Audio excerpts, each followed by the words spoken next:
Okay, so welcome to the island build here in Palawan. This is our second day of the orientation how to use oven. So basically what we're going to teach them is we're gonna teach them how to fire up the oven.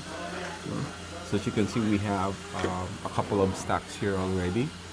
And what we're gonna do is we're gonna... Yeah, how are you?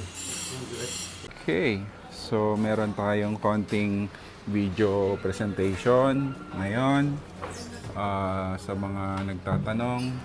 Itong ginagawa natin yan. So, basically, ang gagawin natin ngayon is magpe-prepare tayo ngayon ng wood para sa oven, ano.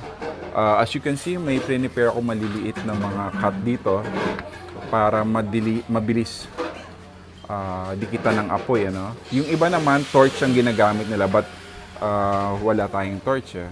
So, ito yung gagamitin natin. So, may mga konting papel tayo dito.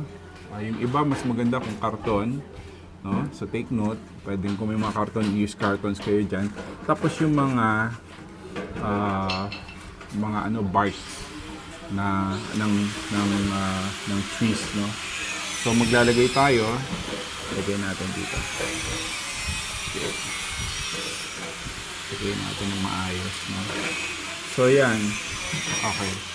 So, the reason bakit natin nilalagyan ng stacks, ng mga gaps, no? Ito yung gap nito, dito ulit, tapos dyan, is because, as I mentioned yesterday, kailangan may air, diba?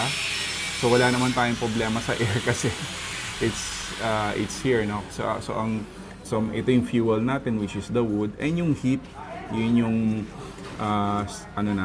yung kasama doon sa three components of making the fire, yung heat. So later on, kung may time tayo, no, kung may time kayo, ang gawin natin is we'll start this fire up so that you can use it later. So that's it for now for the preparation of the first layer of wood for wood-fired oven cooking.